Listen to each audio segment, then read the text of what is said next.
Last class में मैंने ये क्वेश्चन आपको लिखने के लिए दिया था। तो बहुत सारे स्टूडेंट्स ने इसका आंसर लिख के टेलीग्राम चैनल पर भेजा है और उसको मैंने रिव्यू कर दिया है। अब हम इसका डिटेल में डिस्कशन करेंगे, इसकी फॉर्मेटिंग करेंगे। हम देखेंगे कि कैसे इस क्वेश्चन को सॉल्व कर सकते थे, कैसे इसके अलग-अलग पार्ट और सब पार्ट बनाने थे, कैसे इसका इंट्रो लिखना था, कैसे इसका कंक्लूजन लिखना था। तो मैं यहाँ पर फ्रेमिंग करूंगा, मैं उसको यहाँ पर बोर्ड पे लिखूंगा, आप चाहें तो उसको नोट डाउन कर सकते हैं। तो धीरे-धीरे इसको पूरा डिटेल में करेंगे। मैं पीपीटी नहीं पढ़ूंगा कि अब पहले से एक पीपीटी तैयार है और उसको मैं रीड कर दूं। वैसा काम हम नहीं करेंगे। हम खुद यहाँ पर फॉर्मेटिंग करके देखेंगे कैसे हम इंट्रो लिखें, कैसे हम कंक्लूजन को लिख सकते हैं, सोचेंगे और लिखेंगे। तो देखो सबसे पहले ये क्वेश्चन था। इस क्वेश्चन की बात करूं तो ये 200 वर्ड्स का है और ये 12 मार्क्स का है, अर्थात आपको 3 पेज मिलेंगे। और जैसा कि मैंने पहली क्लास में बताया था कि सबसे पहला स्टेप जो क्वेश्चन को लिखने का है वो ये है कि हम इस क्वेश्चन को अच्छे से रीड करें। अगर हम क्वेश्चन को अच्छे से रीड करेंगे तभी हम उसका एक अच्छा आंसर लिख पाएंगे, उसकी डिमांड को समझ पाएंगे। तो पहला जो स्टेप मैंने आपको बताया था पहली क्लास में वो था कि हमें केयरफुली क्वेश्चन को रीड करना है और उसके कीवर्ड को इंडिकेट करना है, उनको आइडेंटिफाई करना है, वो पहचानना है। तो देखो सबसे पहले इस क्वेश्चन को पढ़ते हैं। देखो क्या लिखा है, ये पढ़ते हैं। उष्णकटिबंधीय चक्रवातों की उत्पत्ति के कारण, संरचना और संबंधित मौसम का वर्णन कर। तो ये देखो, अब अगर यहां पर इंग्लिश में पढ़े तो describe the causes of origin, structure and weather associated with tropical cyclone. तो सबसे पहले मैं अब इसमें से कीवर्ड निकालने शुरू करूंगा। सबसे पहले हम प्राइमरी कीवर्ड देखते हैं कि ये क्वेश्चन संबंधित किससे है, ताकि हमें पता लगे कि उसने पूछा क्या है। देखो सबसे पहले अगर मैं बात करूं यहां पर, तो ये क्वेश्चन है ट्रॉपिकल साइक्लोन से संबंधित। तो पहला कीवर्ड तो यही होगा कि ये ट्रॉपिकल साइक्लोन से रिलेटेड क्वेश्चन। फिर देखते हैं कि इसने इसके बारे में क्या पूछा। तो उसने पूछा है कि इसकी उत्पत्ति के कारण बताओ, कॉजेज ऑफ ओरिजिन, उत्पत्ति के कारण। फिर बताया कि इसकी संरचना, और फिर बताया कि इससे संबंधित जो मौसम है, weather associate with tropical cyclone. Hindi में पढ़े तो देखो क्या किया है, उष्णकटिबंधीय चक्रवात, फिर उसकी उत्पत्ति के कारण, फिर उसकी संरचना और फिर उससे संबंधित मौसम। ये इसके प्राइमरी कीवर्ड हैं जो हमसे पूछा गया। ये हमें कंटेंट देगा। यहां से हमें कंटेंट मिला कि हमें, हाँ ट्रॉपिकल साइक्लोन है, ठीक है, उसके बारे में, उसकी उत्पत्ति, संरचना और मौसम के बारे में उसने हमसे पूछा, तो ये लिखना है। लेकिन इसमें सेकेंडरी कीवर्ड कौन सा है कि उसको लिखना किस तरह से है। तो यहां पर देखो दूसरा ये कीवर्ड है डिस्क्राइब। या यूं लिखो, यहां पर लिखा है वर्णन करें। अर्थात हमें जाकर बहुत डिटेल में नहीं जाना है, एक्सप्लेन नहीं करना है। जो उसके बारे में पूछा सीधा सीधा उसको बता देना। जैसे यहां बात करें कि अगर कॉजेज ऑफ ओरिजिन की बात की है तो ओरिजिन के कारण लिख देने, आगे उनका एक्सप्लेनेशन नहीं देना है कि इनका कारण ये है। मैंने बताया सी सरफेस टेम्परेचर 27 डिग्री सेंटीग्रेड से ज्यादा होना चाहिए, तो इतना लिखना, ना कि उसको आगे एक्सप्लेन करने लगना है कि इसकी वजह से वाष्पीकरण ज्यादा होता है, जिससे आर्द्रता की मात्रा बढ़ जाएगी, जिससे संघनन की गुप्त ऊष्मा प्राप्त होगी, जिससे चक्रवातों को ऊर्जा मिलेगी। वो सब इतना डिटेलिंग में जाके एक्सप्लेन नहीं करना, वर्णन करना है, बस सीधे सीधा आपको वहां पर लिख देना है पॉइंट्स को। तो देखो हमने पहले छाटे इसके प्राइमरी कीवर्ड की, उसकी डिमांड क्या है, फिर उसको लिखना किस तरह से वो देखा हमने डिस्क्राइब से या सेकेंडरी कीवर्ड से हमने इसको पहचान लिया। अब हम इसकी फॉर्मेटिंग करेंगे। देखो कि किस तरह से इसको हम फॉर्मेट कर सकते थे, कि कैसे कैसे हमें इसको लिखना है। तो देखो अगर इस क्वेश्चन की बात मैं करूं तो ये ट्रॉपिकल साइक्लोन से संबंधित क्वेश्चन है। तो हमने जब पढ़ा था पहली क्लास में, जो बेसिक क्लास थी हमारी, कि आंसर को कैसे लिखना है, तो हमने बांटा था कि इसको हम 3 पार्ट में लिखेंगे। सबसे पहला था इंट्रो, फिर था मेन बॉडी और फिर था कंक्लूजन। ये 3 पार्ट्स की हमने बात की थी। और मैंने समझाया था इंट्रो वाले पार्ट में कि अगर कोई टेक्निकल टर्म है तो उसको हम डिफाइन कर सकते हैं। अगर मैं बात करूं ट्रॉपिकल साइक्लोन, तो ट्रॉपिकल साइक्लोन अपने आप में एक तकनीकी टर्म है, तो हम इसी की डेफिनेशन से इसको स्टार्ट कर सकते हैं। तो मैंने तुरंत सोचा कि हाँ ट्रॉपिकल साइक्लोन है, तो मैं इंट्रो में इसकी डेफिनेशन लिख दूंगा, परिभाषा लिख दूंगा। अभी मैं डिटेल में लिख के भी दिखाऊंगा आपको सारी परिभाषा, ऐसा नहीं है कि नहीं है, बस ये बता दूंगा। हम इसको लिखेंगे, पूरा की पूरी डेफिनेशन को लिखेंगे, कैसे इसको लिखना चाहिए था।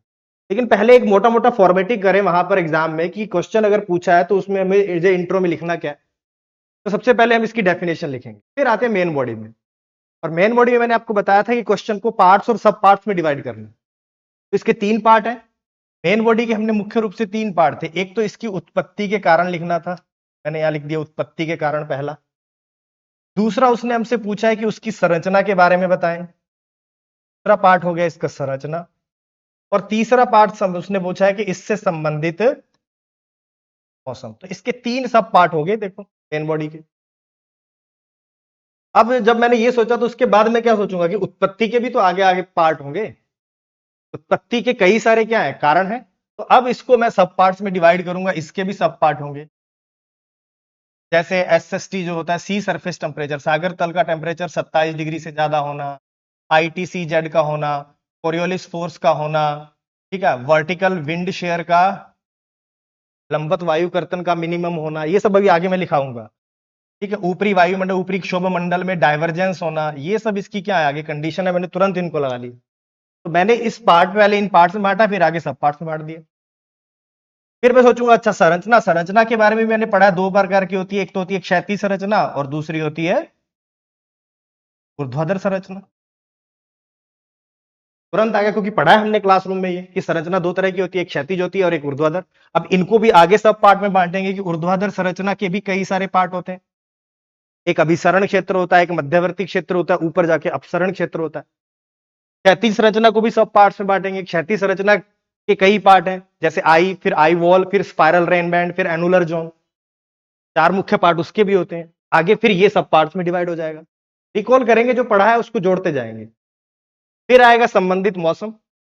अब मौसम को भी आगे हम क्या करेंगे, पार्ट्स में डिवाइड कर लेंगे कि मौसम में क्या होता है, विंड स्पीड किस तरह की होती है। सबसे पहले लिख लेंगे विंड स्पीड कैसी है, रेनफॉल कैसा है, वहां की विजिबिलिटी कैसी है, दृश्यता कैसी है, ठीक है, वहां पर क्लाउड्स कैसे हैं, इस तरह के जितने भी, टेम्परेचर कैसा है, प्रेशर कैसा है, ये सब हम देखेंगे किसमें, मौसम। इनके बारे में यहां लिखेंगे। तो देखो किया क्या मैंने, कुछ नहीं, हमने इंट्रो, मेन बॉडी और कंक्लूजन में पहले तोड़ा और फिर आगे इनको सब पार्ट्स में तोड़ते चले जाएंगे और फिर लास्ट में पहुंचेंगे कंक्लूजन पे। और निष्कर्ष में मैंने आपको बताया था आप किसी प्रॉब्लम को दिखा सकते हो, आप किसी सॉल्यूशन के बारे में बता सकते हो, आप कोई सुझाव दे सकते हो। तो मैं यहां पर कंक्लूजन में लिख सकता हूं कि ग्लोबल वार्मिंग के कारण ट्रॉपिकल साइक्लोन की इंटेंसिटी, फ्रीक्वेंसी बढ़ रही है, ये और उत्तर की ओर प्रवसन कर रहे हैं। अतः इनकी बेहतर समझ और इनका प्रभावी आपदा प्रबंधन आवश्यक है ताकि इनके प्रति जोखिमों को कम किया जा सके। करंट अफेयर से बिल्कुल जोड़ दिया। तो इसको क्या किया, करंट से जोड़ दिया, उसमें प्रॉब्लम भी बता दी और सॉल्यूशन भी बता दी। इस तरह से ये पूरे की पूरी हम क्या करते जा रहे हैं, सोचते जा रहे हैं, साथ के साथ उसकी फॉर्मेटिंग करते जा रहे हैं। लेकिन 3 मेजर पार्ट में हमने तोड़ लिया इसको, इंट्रो में, मेन बॉडी में और कंक्लूजन। तो ये आपको ध्यान में रखना है इस तरह से। अब आते हैं आगे हम कि कैसे इसको लिखेंगे। तो मैं आपको बताता हूं, देखो इसमें डायग्राम भी बनाने होंगे। तो अब मैं बताऊंगा कि डायग्राम कहां कहां बनेंगे, किस तरह के डायग्राम हमें यूज करने हैं, कौन सा मैप बनाना है, तो वो आते हैं।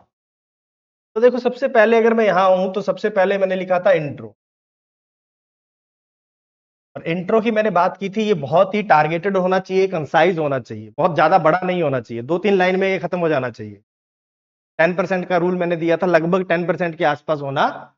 तो हम सबसे पहले इंट्रो में क्या करेंगे, ट्रॉपिकल साइक्लोन की डेफिनेशन लिख देंगे कि ट्रॉपिकल साइक्लोन क्या होते हैं। तो मैं लिख सकता हूं कि ये ट्रॉपिकल साइक्लोन जो होते हैं ये क्या होते हैं, 5 से 30 डिग्री उत्तरी एवं दक्षिणी अक्षांशों के मध्य है, गर्म महासागरीय, महासागरीय सतह पर निर्मित, सतह पर निर्मित लो प्रेशर तंत्र होते हैं, लो प्रेशर सिस्टम। बिल्कुल क्लियर कट है कि ये 5 से 30 के बीच बनते हैं, उत्तरी अक्षांश और दक्षिणी अक्षांशों के बीच में। या यूं भी लिख सकते थे 5 से 30 डिग्री दोनों गोलार्धों में। तो उत्तरी एवं दक्षिणी अक्षांशों के मध्य गर्म महासागरीय सतह पर निर्मित लो प्रेशर के तंत्र। देखो इसी के साथ हमने इसका वितरण बता दिया, साथ में बता दिया कि ये महासागरीय सतह पर ही उत्पन्न होते हैं। ये भी हमने इसके अंदर क्लियर कर दिया। तो हमने क्या किया, बहुत सारी चीजों को एक के दो लाइन के अंदर ही लिख दिया। अब फिर क्या लिखेंगे इसके अंदर, ये भी तो लिखेंगे कि इसमें बहुत तीव्र पवनें प्रवाहित होती हैं। तो क्या करेंगे, कहेंगे कि इसके केंद्र की ओर, केंद्र की ओर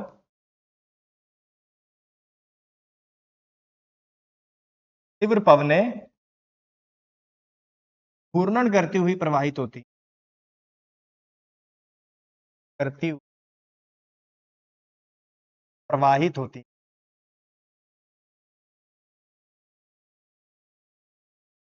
अंदर ये भी लिख सकते थे कि तीव्र पवनें उत्तरी गोलार्ध में एंटी क्लॉकवाइज और दक्षिणी गोलार्ध में क्लॉकवाइज घूर्णन करती हुई प्रवाहित होती हैं। उस तरह से भी इसको लिखा जा सकता। तो ये इसके बारे में हमें कुछ बेसिक तो लिखना ही पड़ेगा कि हम ट्रॉपिकल साइक्लोन लिख रहे हैं तो उसके बारे में कुछ बेसिक चीजें हम यहां लिख दें, क्योंकि आगे तो उसने स्पेसिफिकली पूछ ही लिया है कि इसकी उत्पत्ति के कारण क्या है, उसकी संरचना क्या है, उससे संबंधित मौसम क्या है। तो जो बचा हुआ पार्ट है वो हम इंट्रो में डाल देते हैं। फिर इसके साथ ये भी लिख सकते हैं कि सामान्यतः ये ट्रेड विंड, टीडब्ल्यू का मतलब है ट्रेड विंड, ट्रेड विंड के साथ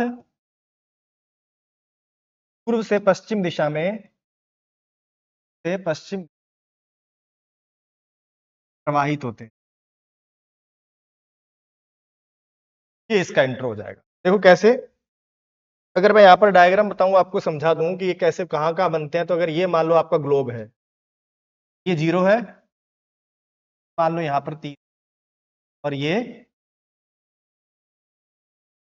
तो ये इन्हीं के बीच में बनेंगे। लेकिन इन जगहों पर भी, यहां पर ये जो जगह है ये 0 से लेकर 5 तक की, ये वाला पार्ट, इस क्षेत्र में ये नहीं पाए जाते, क्योंकि यहां पर कोरियोलिस फोर्स का मान 0 होता है, लगभग अप्रोक्सीमेट 0 होता है। तो इससे साइक्लोन को चक्रीयता नहीं मिलती है, वोर्टिसिटी नहीं मिलती है, वो घूर्णन नहीं करती हैं हवाएं। अगर हवाएं घूर्णन नहीं करेंगी तो हवाएं ऊपर नहीं उठेंगी। तो ये क्षेत्र इसके अंदर शामिल नहीं होता। तो हमने क्या किया, देखो ये 5 से लेकर ये 5 डिग्री है और ये भी 5 डिग्री, तो 5 से 30 डिग्री उत्तरी और दक्षिणी अक्षांशों के बीच में ये बनते हैं। और कहां बनते हैं, महासागरीय सतह पर बनते हैं, उष्णकटिबंधीय सागरों के ऊपर बनते हैं।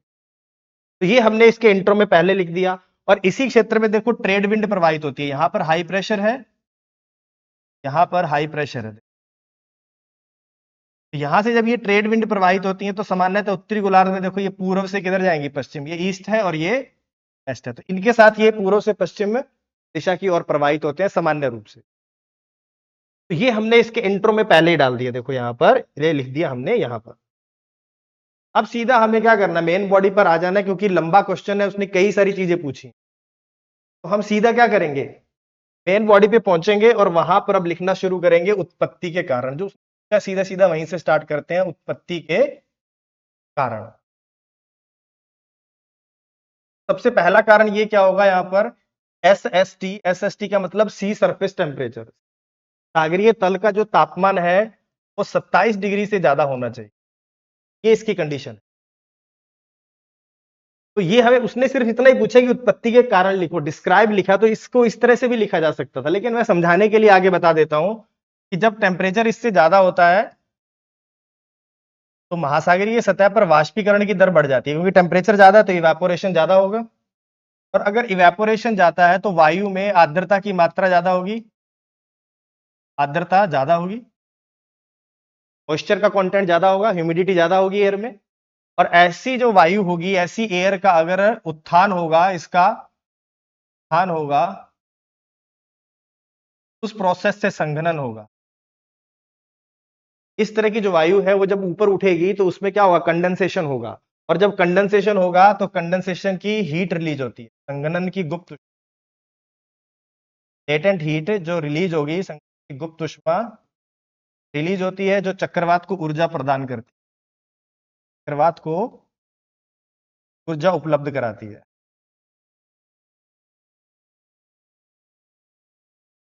तो मैंने ये लिख दिया, जरूरत नहीं थी इसको एक्सप्लेन करने की, मैंने डिस्क्राइब लिखा है, लेकिन ठीक है जगह है तो मैंने लिख दिया आपको समझाने के लिए। तो ये सबसे पहली कंडीशन क्या होगी, एसएसटी 27 डिग्री से ज्यादा होना। फिर आते हैं दूसरी कंडीशन इसकी क्या होगी, देखो दूसरी कंडीशन है कि कोरियोलिस फोर्स होना जरूरी है। अब कोरियोलिस फोर्स क्यों होना जरूरी है, तो कोरियोलिस फोर्स की आवश्यकता इसलिए पड़ती है सीएफ की कि इससे चक्रीयता आती है, वोर्टिसिटी आती है। अर्थात देखो अगर यहां पर लो प्रेशर सिस्टम है तो यहां पर हवाएं इसके पास इस तरह से जब आने लगती हैं तो कोरियोलिस बल के प्रभाव में वो घूमने लगती हैं।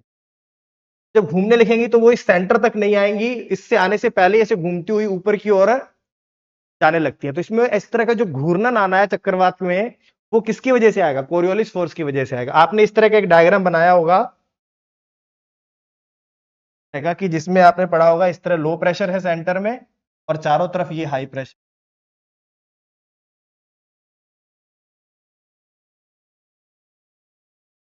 और इस केंद्रीय निम्न वायु दाब की ओर जब पवनें प्रवाहित होने लगती है तो कोरियोलिस फोर्स की वजह से अपने दाईं ओर मुड़ जाती हैं। तो दाईं ओर मुड़ेंगी तो यहां से आया तो इसका राइट ये, इसका राइट ये, इसका राइट ये और इसका राइट ये, उत्तरी गोलार्ध की बात कर रहे हैं।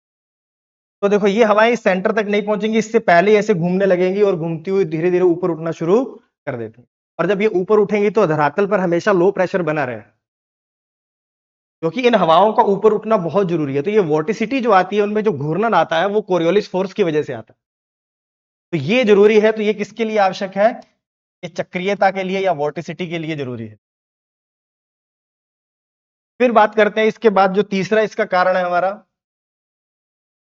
तीसरा इसका उत्पन्न होता है ITC-Z के कारण, इंटरट्रॉपिकल कन्वर्जेंस जोन, अंतर उष्णकटिबंधीय क्षेत्र। अर्थात उष्णकटिबंधीय क्षेत्र में वो एरिया जहां पर ट्रेड विंड आपस में आकर अभिसरित होती हैं, कन्वर्ज होती हैं। ये देखो यहां पर हमने पढ़ा था ये डायग्राम, टॉप वाला, ये वाला।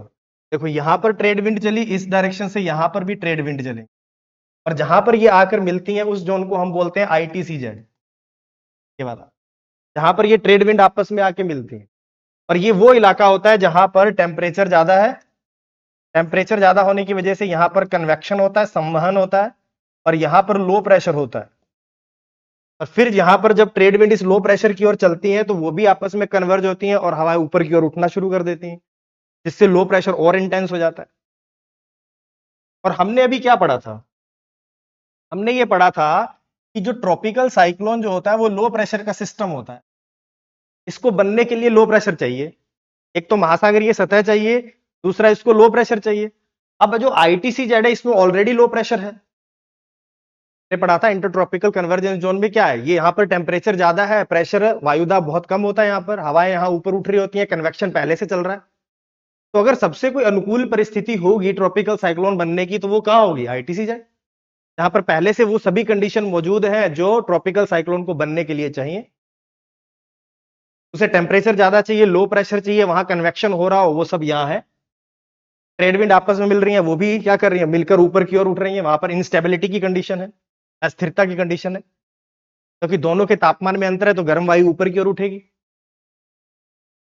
तो ऐसी कंडीशन पहले से ही कंडीशन चक्रवातों के बनने के लिए अनुकूल कहां मिलती है? ITC-Z।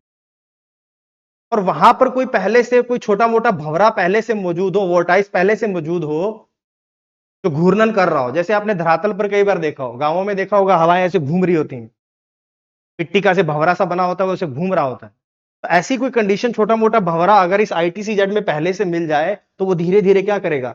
वो साइक्लोन का रूप ले लेता है, वो ट्रॉपिकल साइक्लोन बन जाता है, बड़ा होता जाता है, क्योंकि वहां पर ऑलरेडी लो प्रेशर है, वहां वायु में पहले से मॉइस्चर मौजूद है, उससे ऊर्जा मिलती है और वो लगातार बड़ा होता जाएगा और ट्रॉपिकल साइक्लोन का रूप ले लेगा। तो ITC-Z और इसमें किसी छोटे मोटे भंवरों का मिलना इसके लिए अनुकूल परिस्थितियां पैदा कर देता है, तो ITC-Z का होना जरूरी है।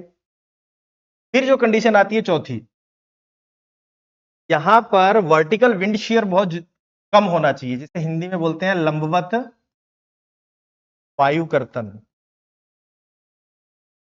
मिनिमम होना चाहिए, कम होना चाहिए, वर्टिकल विंड शेयर कहते हैं। अगर लंबवत वायु कर्तन ज्यादा होगा, हवाएं तेज चलेंगी तो वो पूरे के पूरे चक्रवात को उड़ा के ले जाएंगे, चक्रवात बन ही नहीं पाएगा। तो इसलिए वर्टिकल विंड शेयर जो है वो मिनिमम होना चाहिए उसके बनने के लिए। इसके साथ साथ एक और कंडीशन जो होती है वो होती है कि ऊपरी क्षोभ मंडल में, अपर ट्रोपोस्फियर में,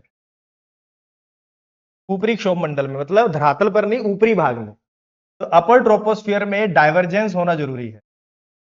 डाइवर्जेंस, डाइवर्जेंस का अर्थ है अपसरण होना जरूरी है, अप, और धरातल पर अभिसरण होना जरूरी है। धरातल पर क्या होना जरूरी है? सागरीय सतह पर अभिसरण, कन्वर्जेंस होना।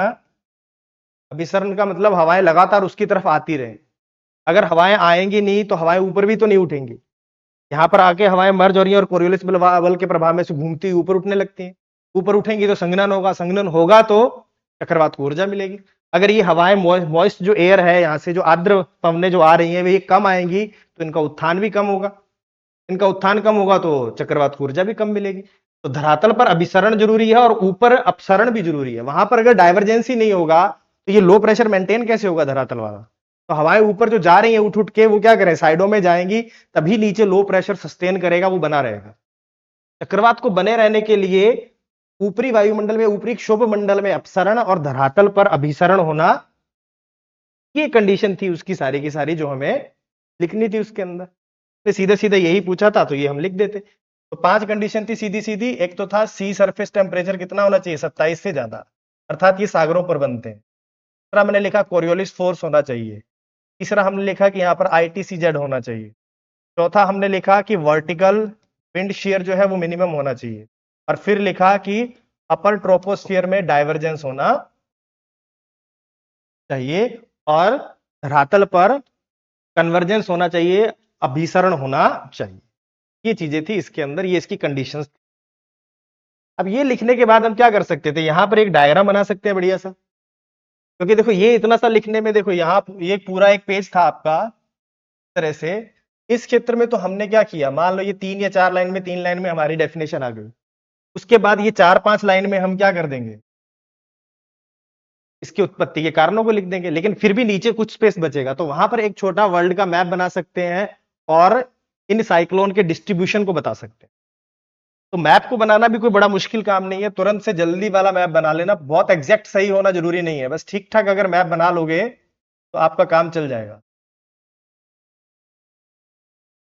इस तरह से बस ठीक ठाक सा, बस जल्दी वाला मैप बनाना है, बहुत टाइम नहीं देना वहां।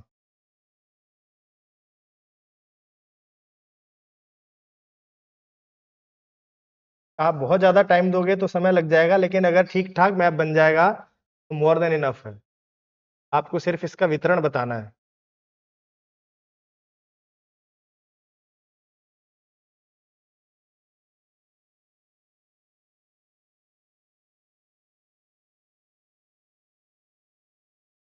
इस तरह से जल्दी एक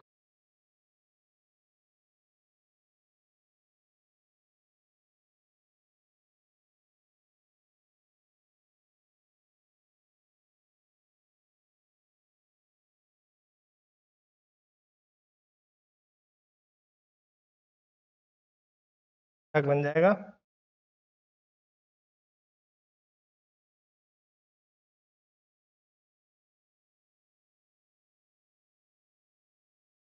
यहाँ पर हम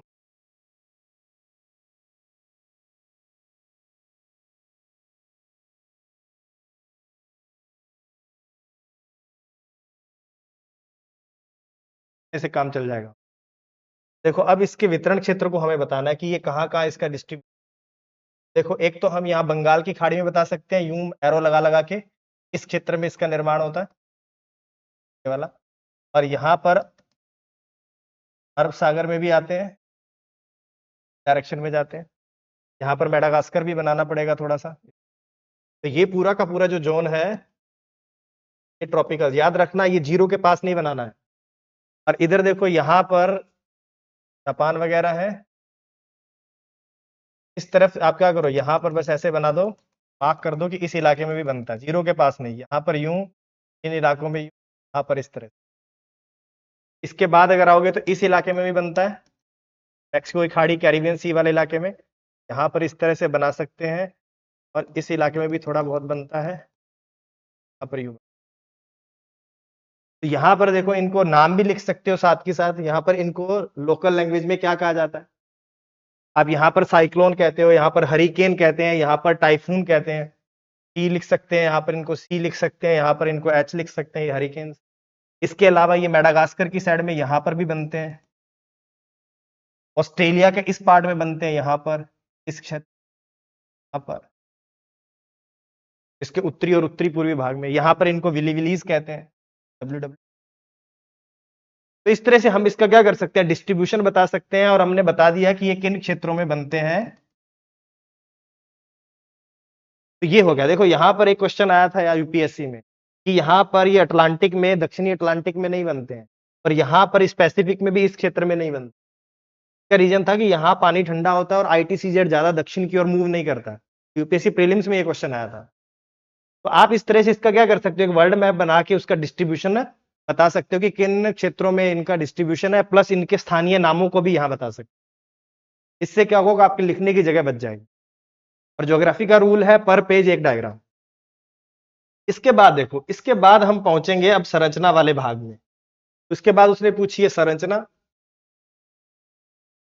अब संरचना को हम दो पार्ट में बांट सकते हैं। मैंने पहले ही बताया था कि दो तरह की संरचना होती है। एक होगी इसकी ऊर्ध्वाधर अधर, और दूसरी संरचना है इसकी क्षैतिज।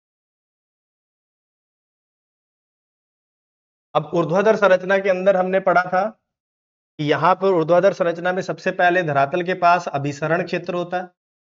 अभिसरण क्षेत्र, कन्वर्जेंस जोन। फिर आएगा मध्यवर्ती क्षेत्र, और लास्ट में आएगा अपसरण क्षेत्र।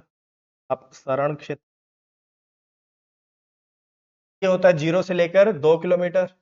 यहाँ पर हवाएं कन्वर्ज करती हैं, अभिसरित होती हैं केंद्रीय निम्न वायुदाब की ओर। ये मध्यवर्ती क्षेत्र, इसमें हवाओं का ऊर्ध्वाधर आरोहण होता है। ऊर्ध्वाधर आरोहण, या यूं कह सकते हैं अपवर्ड मोशन होता है। इसको भी दो पार्ट में बांटा जाता है।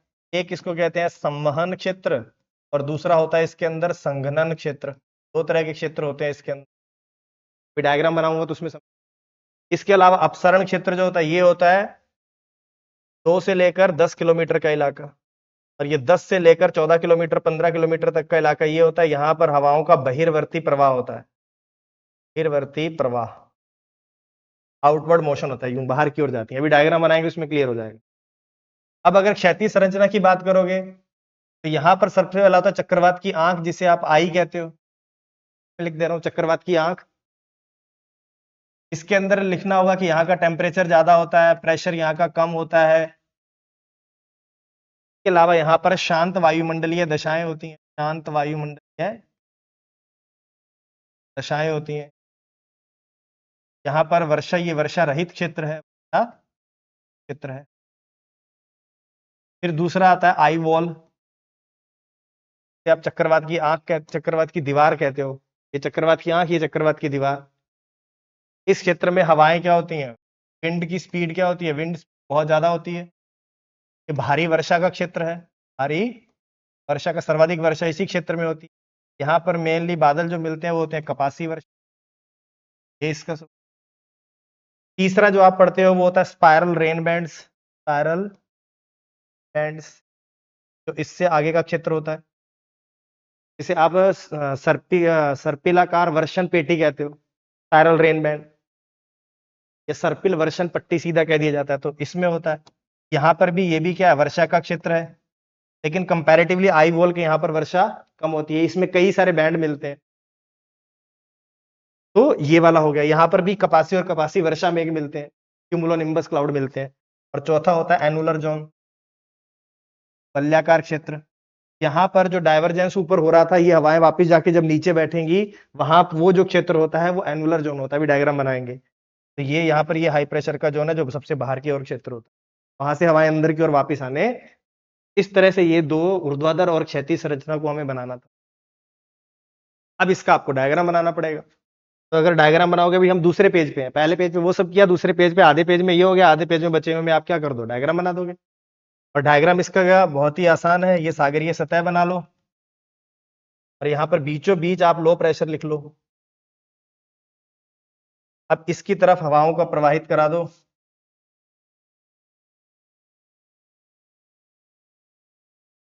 और उधर की साइड में थोड़ा स्पेस रखना।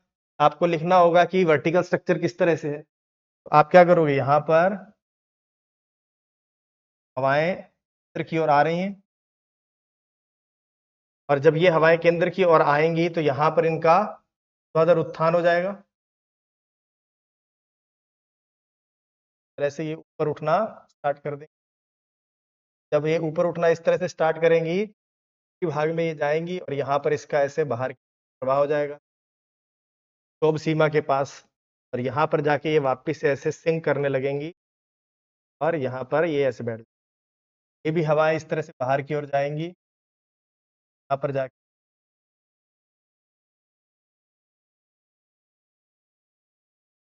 पर ऊंचाई बढ़ानी होगी, तभी हम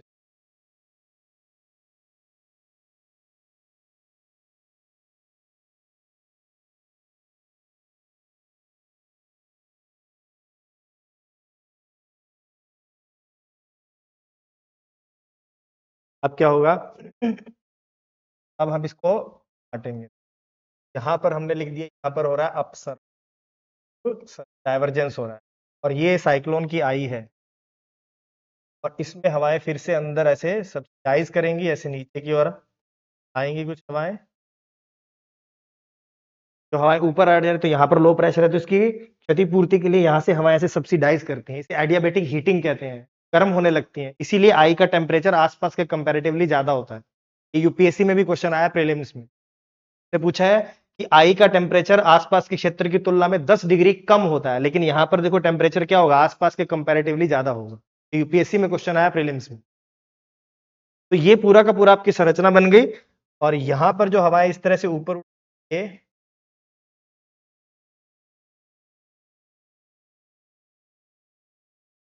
यहां पर भी ऐसे हवा इस तरह से ऊपर उठेंगी। अब इसको दो भागों में बांट दिया जाएगा। यहाँ पर ये जो जोन है नीचे वाला, यहाँ पर इसे कहते हैं, ये है संघनन रेखा। संघनन से ऊपर संघनन स्टार्ट होता है, कंडेंसेशन स्टार्ट होता है। तो इसके नीचे का जो क्षेत्र होता है इसे बोलते हैं संवहन क्षेत्र। अब देखो यहाँ पर हम इसको बनाना शुरू करते हैं, यहाँ पर इसकी वर्टिकल स्ट्रक्चर, और ये इसके 4 पार्ट बन जाए। ये देखो, ये 0 है, 0 से लेके 2 किलोमीटर, ये 10 किलोमीटर, और ये 15 किलोमीटर। और ये वाला क्षेत्र है जहां पर देखो ये हवाएं आपस में मिल रही हैं, इसको हमने बोल दिया ये है अभिसरण क्षेत्र। ये आपका हो जाएगा, देखो यहाँ पर हवाएं ऐसे ऊपर उठ रही हैं, तो यहाँ पर अभी संघनन होना स्टार्ट नहीं हुआ, तो इस जोन को बोलते हैं संवहन क्षेत्र। और इसके ऊपर संघनन स्टार्ट हो जाता है इस लाइन के, तो इसे बोलते हैं संघनन क्षेत्र। ये वाला क्षेत्र है अपसरण क्षेत्र, जहां हवाएं बाहर की ओर प्रवाहित हो रही हैं इस तरह से, इसको बोलते हैं डाइवर्जेंस जोन। और मैं यहाँ पर बताने के लिए इस जगह पर इस तरह से क्लाउड का निर्माण भी कर दूंगा कि ये देखो इस इलाके में इस तरह से क्लाउड्स का फॉर्मेशन होता है। तो ये भी आपको ध्यान में रखना है, इस जगह पर जो क्यूमुलोनिम्बस क्लाउड है वो बना देंगे।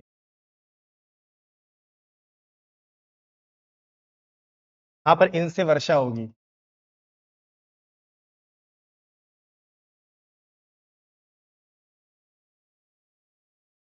ये जो स्टार टाइप के बने हुए हैं ये सबके सब आइस क्रिस्टल्स हैं। ऊपरी भाग में इसके आइस क्रिस्टल हैं, बीच वाले भाग में आइस क्रिस्टल प्लस जल की बूंदें दोनों हैं, और नीचे वाले भाग में सिर्फ जल की बूंद, इनसे यहाँ पर वर्षा होती है। और ये आई वॉल का क्षेत्र है सारा का सारा। देखो ये संघनन क्षेत्र में ये क्लाउड्स हैं, संवहन क्षेत्र में क्लाउड नहीं है, अपसरण क्षेत्र में डाइवर्जेंस हो रहा है। 15 किलोमीटर की ऊंचाई तक, 14 किलोमीटर तक ये पाए जाते हैं, और विशाल होते हैं। इसके बाद देखो इन क्षेत्रों में हमें क्या करना है, यहाँ पर हमें स्पाइरल रेन बैंड थे, तो हम इसकी क्षैतिज संरचना यहीं बना देंगे कि हमें अलग से एक डायग्राम ना बनाना पड़े। फिर यहाँ से हवाएं उठाई, ये वाला। तो अगर मैं बताऊं कि ये वाला जो क्षेत्र है ये आपका आई वाला क्षेत्र हो गया, इसके बाद ये जो क्षेत्र होगा यहाँ पर ये हो जाएगा आपका आई वॉल,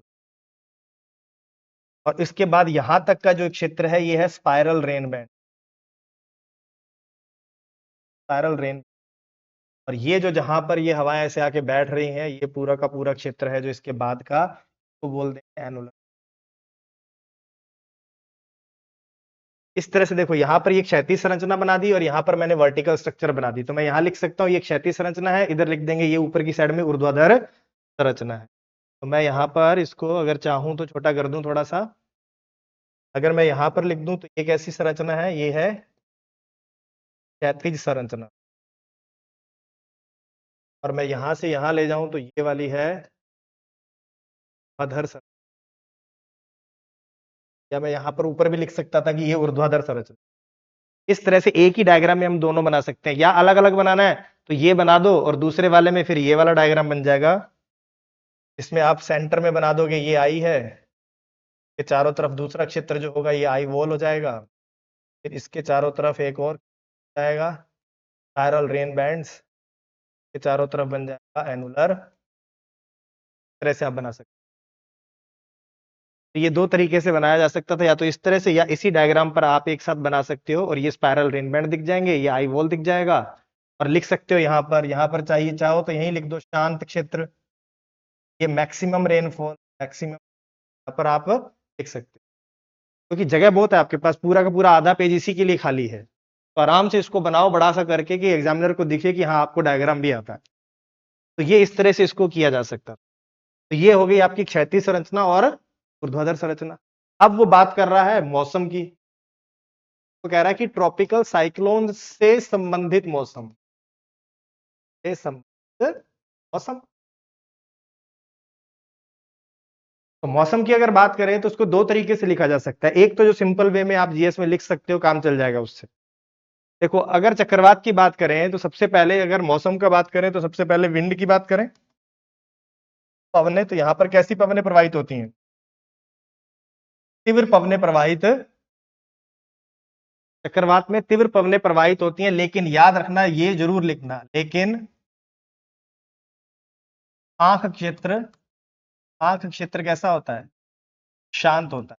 ये जरूर लिखना, एक्सेप्शन है इसके अंदर, अपवाद है जो उनको साथ लिखते जाना। ये आपको आई के बारे में पता है तो लिखना, इसके अंदर तीव्र पवने प्रवाहित होती हैं लेकिन आंख का क्षेत्र क्या होता है? शांत होता है। दूसरा क्या लिखोगे? वर्षा के बारे में लिखना, भारी वर्षा होती है, भारी वर्षा, लेकिन फिर वही लिखना, लेकिन आंख का क्षेत्र में, आंख के क्षेत्र, आंख क्षेत्र वर्षा विहीन, क्योंकि आपको चक्रवात से संबंधित बताना है, चक्रवात का मौसम पर प्रभाव नहीं बताना है। आपने, उसने क्वेश्चन पूछा है कि ट्रॉपिकल साइक्लोन से संबंधित मौसम को बताओ, अर्थात ट्रॉपिकल साइक्लोन में किस तरह का मौसम होता है, तो उसके अलग अलग क्षेत्र में अलग अलग टाइप का मौसम होता है। तो हमने उसके साथ साथ क्या किया, बताया, नॉर्मल चीज बता दी, साथ में हमने के अंदर जो विशिष्ट क्षेत्र है उसके बारे में भी बता दिए। फिर देखो तीसरी चीज, देखो वर्षा हो गई, तीव्र पवने हो गई, अच्छा इसके बाद वहां पर क्या होगा? लाइटनिंग होगी, जिसे आप तड़ित कहते हो हिंदी में, लाइटनिंग होगी, प्लस क्या होगा? थंडर होगा, जिसे आप मेघ गर्जन कहते हो, मेघ गर्जन हो, ये भी चीज होगी वहां पर। अच्छा चौथा हम वहां पर लिख सकते हैं कि वहां पर दृश्यता बहुत कम हो जाती है, दृश्यता, विजिबिलिटी, ये भी मौसम का पार्ट है, दृश्यता बहुत, वहां पर क्या, घनघोर बादल है, क्यूमुलोनिम्बस, वर्षा हो रही है, तेज हवाएं चल रही हैं, तो आपकी विजिबिलिटी बहुत कम हो जाएगी। तो आपने क्या लिखा? विंड के बारे में लिख दिया, वर्षा के बारे में लिख दिया, लाइटनिंग के बारे में लिख दिया और थंडरिंग के बारे में लिख दिया, विजिबिलिटी भी हो गई। अब इसके बाद आप यहां लिख सकते हो कि इस क्षेत्र का टेम्परेचर क्या होता है? ज्यादा हो जाता है। जब साइक्लोन आएगा तो टेम्परेचर आपको पता ही है, सी सरफेस टेम्परेचर ज्यादा होता है। तो जब ये आएगा पूरा का पूरा क्षेत्र टेम्परेचर ज्यादा है, प्लस यहां पर छठा लिख सकते हो प्रेशर क्या होता है? वायु दाब कम होता है, ये आप लिख सकते हो। तो इस तरह से आप चीजों को लिख सकते हो, तीव्र पवनें चल रही हैं, वर्षा ज्यादा हो रही है, टेम्परेचर यहाँ का बढ़ जा रहा है, हरी वर्षा है, तो ये सारे के सारे इससे संबंधित मौसम है। मौसम पर प्रभाव उसने नहीं पूछा था, तो हम यही सब लिखेंगे इसके अंदर। अच्छा अब इसको एक तरीके से और लिखा जा सकता है, देखो ये तो क्या है कि बहुत छोटा सा पार्ट हो गया कि ये इसका मौसम से इससे संबंधित ऐसा, इसको एक और तरीके से भी लिखा जा सकता है।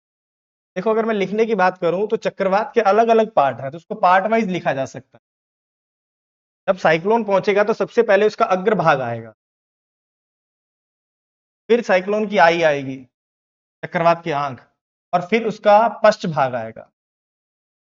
तीन भाग हैं इस चक्रवात के, देखो ट्रॉपिकल साइक्लोन की अगर इस डायग्राम की बात करें यहां पर, और अगर आप यहां खड़े हैं इस जगह पर, यहां पर आप खड़े हैं, साइक्लोन अगर इधर से इधर आ रहा है, ईस्ट टू वेस्ट मूव कर रहा है मान, तो ये जाएगा, तो सबसे पहले आपके पास ये क्षेत्र आएगा, ये वाला, फिर धीरे धीरे आई आएगा और फिर इसका पिछला भाग आ जाएगा। तो चक्रवात से संबंधित मौसम कहूंगा तो ये तीन ही क्षेत्र आने हैं, पहले ये वाला, फिर ये, और फिर, तो मैं तीनों को अलग अलग लिख दूंगा, तो आपके पास क्या हो जाएगा, क्वेश्चन में मैटर भी अच्छा हो जाएगा और एक सिस्टमेटिक आंसर बन जाएगा। तो अगर देखो यहां पर मैं आता हूं, देखो इस जगह पर अगर मैं लिखूं अग्र भाग में, सबसे पहले अगर साइक्लोन आएगा तो टेम्परेचर बढ़ जाएगा, वायु दाब कम हो जाएगा, तीव्र पवने पवने तेजी से प्रवाहित होने लगेंगी। इसके बाद आपको बादल नजर आएंगे, बादल, मैं लिख सकता हूं कि बाहरी भाग में आपको पक्षाभ में नजर आएंगे, सिर्रस एंड सिर्रोस्टेटस, पक्षाभ स्तरी, इन्हें बोलते हैं पक्षाभ, और ये होंगे पक्षाभ स्तरी। और केंद्र की ओर आपको मिलेंगे कपासी वर्षा मेघ। हाँ? आपके पास पूरा तीसरा पेज बाकी है लिखने के लिए इसे। तो कपासी वर्षा मेघ मिलेंगे, क्यूमुलोनिम्बस क्लाउड मिलेंगे, और फिर क्या हो जाएगा, भारी वर्षा होगी, इनसे क्या होगी, भारी वर्षा। लिखना चाहो तो लिख सकते हो। आई वॉल में मैक्सिमम, मैक्सिमम कहाँ होगी, मैक्सिमम आई वॉल से रिलेटेड होगी। और उसके बाद क्या होगी, आई वॉल, और उससे कम क्या होगी, eye wall and spiral rain bands से संबंधित। ये भी आप इसमें लिख सकते हो। इसके बाद अगर आप चाहो इसके अंदर तो आप लिख सकते हो कि दृश्यता कम हो जाएगी, दृश्यता विजिबिलिटी कम हो जाएगी। इसके बाद वही सेम जो हमने पहले लिखा था, तड़ित लाइटनिंग प्लस क्या हो जाएगा, थंडर मेघ गर्जन। ये सारे के सारे इस क्षेत्र के मौसम से संबंधित दशाएं होंगी। ये कौन से भाग में आ जाएगा, ये इसके अग्र भाग में आएगा, जो फ्रंट पहले तो पहुंचेगा भाग। फिर आएगा आई, तो आई वाले में हम कह सकते हैं कि यहां पर वायुमंडलीय दशाएं कैसी होती हैं, शांत वायुमंडलीय दशाएं। यहां पर आकाश कैसा रहता है, आकाश साफ रहता है। ये वर्षा विहीन क्षेत्र है, वर्षा यहाँ पर नहीं पाई जाती। टेम्परेचर यहाँ का ज्यादा रहता है, वायुदाब और कम हो जाता है। ये सारी बातें हम आई से संबंधित लिखेंगे। फिर आएगा पश्च भाग, तो पश्च भाग कहेंगे यहाँ पर पवनों की दिशा में परिवर्तन, पवनों की दिशा में क्या हो जाएगा, परिवर्तन हो जाएगा। लेकिन पवने फिर से क्या हो जाएंगी, तीव्र पवने, तीव्र पवने आई वॉल से रिलेटेड हो जाएंगी। इसके बाद फिर से वही हो जाएगा, यहां पर कंपैरेटिवली प्रेशर थोड़ा सा बढ़ेगा, आई के कंपैरेटिवली बढ़ेगा, लिखना पड़ेगा आई की तुलना में, आई की तुलना में, क्योंकि सबसे ज्यादा कम अगर लो प्रेशर है तो वो कहां पर है, सेंटर में। इसके बाद अगर आप कहोगे तो फिर वापस से वही विजिबिलिटी क्या हो जाएगी, फिर से कम हो जाएगी। तो भारी वर्षा होगी, वर्षा, अब ब्रैकेट में लिख सकते हो केंद्र से बाहर की ओर कम, केंद्र से बाहर की ओर कम होती जाएगी। अब आप केंद्र से बाहर जा रहे हो तो धीरे धीरे क्या होगी, वर्षा की मात्रा कम होती जाएगी, और धीरे धीरे मौसम साफ हो जाएगा जब वो चक्रवात निकल जाएगा। तो जो यहां लिखा था अब उसी को वापस से यहां लिखना, लेकिन यहां पर विंड की डायरेक्शन बदल जाएगी। उसमें केंद्र की ओर आ रहे थे, वर्षा की मात्रा बढ़ रही थी, यहां पर अब धीरे धीरे बाहर की ओर जा रहे हैं तो वर्षा की मात्रा केंद्र से बाहर की ओर जाने पर कम होती जाएगी, और धीरे धीरे फिर ये गुजर जाएगा और मौसम साफ। इस वे में भी इसको लिखा जा सकता था, क्योंकि देखो आपके 3 पार्ट हैं, और अगर हम इस पे बात करें कि इस वाले में, इसमें 4 से 5 ही पॉइंट निकल के आएंगे। और उसने पूछा क्या, सब पर बैलेंस रखना है, और सबसे ज्यादा जो एप्लीकेशन पार्ट होता है उस पर फोकस करना चाहिए। अगर मैं इन तीनों में से सबसे ज्यादा अगर किसी को इंपॉर्टेंट मानता हूं तो वो ये मौसम वाला पार्ट ही है। तो अगर ये अच्छे से लिखा है तो आपको नंबर भी अच्छा है। इस तरह से इसको लिखा जा सकता है। अब बात करते हैं इसके कंक्लूजन की, निष्कर्ष की बात करें तो अब निष्कर्ष में मैं क्या लिख सकता हूं, निष्कर्ष में मैं इसको करंट अफेयर से जोड़ दूं, आसपास जो न्यूज़पेपर में हम पढ़ते हैं उससे जोड़ दूं कि वर्तमान में ग्लोबल वार्मिंग हो रही है, ग्लोबल वार्मिंग के कारण चक्रवातों की आवृत्ति, एफ मतलब फ्रीक्वेंसी, आवृत्ति, और इनकी इंटेंसिटी, तीव्रता, इन दोनों में क्या हो रही है, वृद्धि हो रही है। और साथ ही साथ इनका क्या हो रहा है, नॉर्थवर्ड, नॉर्थवर्ड क्या हो रहा है, माइग्रेशन हो रहा है, या यूं कह सकते हैं पोलवर्ड शिफ्टिंग हो रही है, पोल्स की ओर ज्यादा जा रहे हैं। तो ग्लोबल वर्तमान में लिखूंगा, वर्तमान में ग्लोबल वार्मिंग के कारण उष्णकटिबंधीय चक्रवातों की आवृत्ति एवं तीव्रता में वृद्धि के साथ साथ इनका अधिक उत्तर की ओर प्रवसन हो रहा है।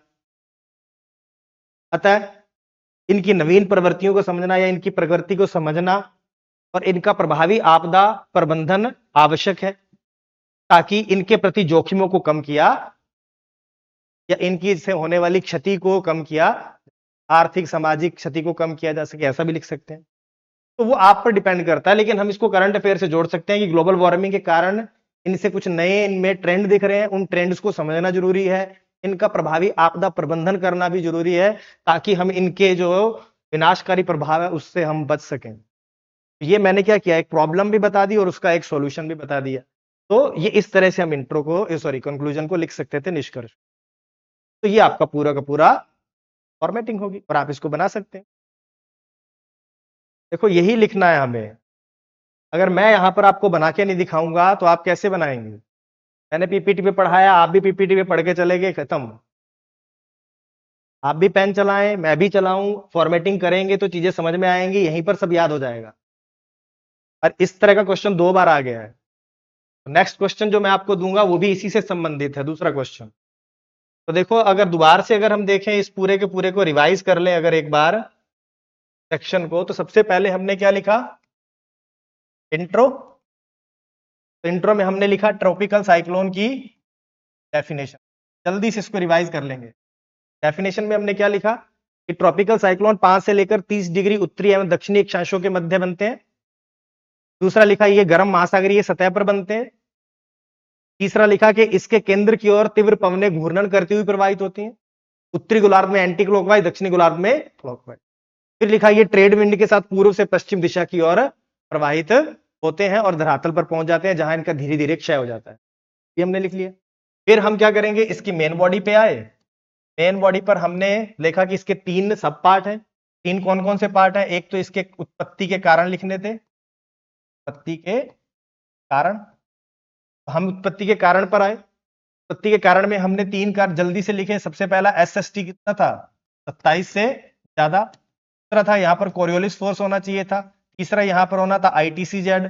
चौथा यहाँ पर होना था वर्टिकल विंड शेयर जो है वो मिनिमम होना चाहिए। और लिखा था कि अपर ट्रोपोस्फियर में डाइवर्जेंस होगा। क्या होगा? डाइवर्जेंस होगा, मतलब अपसरण होगा, और धरातल पर अभिसरण होगा हवाओं का। ये इसकी दशाएं हमने लिखी। इसके बाद हम आए थे इसकी संरचना पे। दूसरा पार्ट इसका कौन सा था? संरचना का। संरचना 2 तरह की थी, एक क्षैतिज थी और दूसरी ऊर्ध्वाधर। और फिर हमने क्या किया, इसको भी 2 पार्ट में बांट दिया। इनको आगे सब पार्ट करने, 2 पार्ट में बांटने के बाद इनके सब पार्ट हुए। सब पार्ट में क्या क्या आएगा? क्षैतिज संरचना में सबसे पहले आई, फिर आई वॉल, फिर स्पाइरल रेन बैंड्स, और फिर आएगा एनुलर।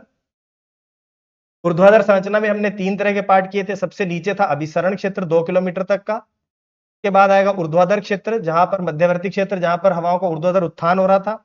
और लास्ट में आएगा अपसरण क्षेत्र, जो 10 से लेकर 15 किलोमीटर का ऊपर। ये हो गया। इसके बाद हम किस पर आ गए? इसके बाद हम आए मौसम पर। इसके बाद हमने मौसम की बात की। तो मौसम को हम क्या कर सकते थे? इसकी वहां पर वर्षा, पवन, दृश्यता, या टेम्परेचर के बाद, टेम्परेचर के बाद हमने वायुदाब। इसके बाद हमने लाइटनिंग के बारे में, थंडर के बारे में, इन सब के बारे में यहां पर बात कर ली थी। और इसको हमने और सिस्टमेटिक वे में कैसे देखा था कि 3 भाग में कर सकते हैं। एक तो अग्रभाग, दूसरा आई वाला क्षेत्र, और तीसरा इसका फर्स्ट भाग आएगा तो मौसम इससे संबंधित। और लास्ट में हमने क्या किया, इसके बारे में हमने इसका निष्कर्ष लिख दिया, निष्कर्ष लिखा। और निष्कर्ष में हमने इसको ग्लोबल वार्मिंग के साथ जोड़ दिया कि ग्लोबल वार्मिंग के कारण इसकी तीव्रता और आवृत्ति में वृद्धि हो रही है और ये नॉर्थवर्ड शिफ्ट हो रहे हैं। अतः इनका प्रकृति को समझना और इनका अप्रभावी आपदा प्रबंधन आवश्यक है, ताकि इनके जोखिमों को कम किया। दैट्स ऑल, क्लियर हो गया। ये पूरा का पूरा आपकी क्या होगी, एक क्वेश्चन की फॉर्मेटिंग होगी, जल्दी जल्दी में आप कर सकते हो। ये रिवीजन है आपका, तो इसको ध्यान में रखना। इस तरह से आपका ये पहला क्वेश्चन, तो मोटा मोटा सब देखो, एक ओवरव्यू है। इस तरह से अगर करोगे तो जल्दी रिवीजन भी हो जाएगा। अब हम देखते हैं नेक्स्ट क्वेश्चन, जो हमें आपको अगले क्लास में लिख के लाना है। वो क्वेश्चन है ये। देखो क्वेश्चन क्या कह रहा है कि उष्णकटिबंधीय चक्रवात महासागरीय भागों पर उत्पन्न होते हैं। ठीक है, अभी हमने पढ़ा था SST 27 डिग्री से ज्यादा होना चाहिए, सी सरफेस टेम्परेचर, अर्थात महासागरों पर उत्पन्न होते हैं। तथा स्थलीय भागों पर पहुंचते ही, जब वो लैंडफॉल होता है इनका, तो ये तूफान धीरे धीरे कमजोर हो जाते हैं, ये वीक हो जाते हैं और वीक होकर समाप्त हो जाते हैं। कारण सहित समझाइए। देखो इसमें लिखा है कारण सहित समझाइए। ठीक है, अब इस पे इंग्लिश वाले वर्जन में देखो, कह रहा है कि ट्रॉपिकल साइक्लोन्स हैं, ओरिजिन होते हैं ओशैनिक पार्ट पर, as soon as they reach the terrestrial part, मतलब जब वो धरातल पर आते हैं, these storms gradually weaken and end, धीरे धीरे ये कमजोर हो जाते हैं और समाप्त हो जाते हैं। एक्सप्लेन विद रीजन, तो एक्सप्लेन का अर्थ होता है उसके पीछे का कारण। देखो लास्ट वाले क्वेश्चन में था डिस्क्राइब, इस वाले में है एक्सप्लेन, अर्थात आपको इसके कारणों को लिखना होगा और उसको पूरी तरह से एक्सप्लेन करना होगा, एग्जामिनर को समझाना होगा। तो जो भी चीज लिखोगे उसको एक्सप्लेन करोगे, एग्जामिनर को पूरी तरह से समझाओगे, डायग्राम बना के उनके कारण लिख। ये उसने इस क्वेश्चन में, इसकी थीम क्या है, ट्रॉपिकल साइक्लोन। और उसके बाद क्या पूछा है कि वो जब लैंडफॉल होता है उनका तो वो धीरे धीरे कमजोर होकर समाप्त हो जाते हैं। इस पे क्वेश्चन लिखना है, ना कि पूरे ट्रॉपिकल साइक्लोन पे लिख दोगे। और जो भी कारण लिखोगे उसको एक्सप्लेन करोगे, उसके पीछे का लॉजिक दोगे और डायग्राम्स बनाओगे और ये लिखना है।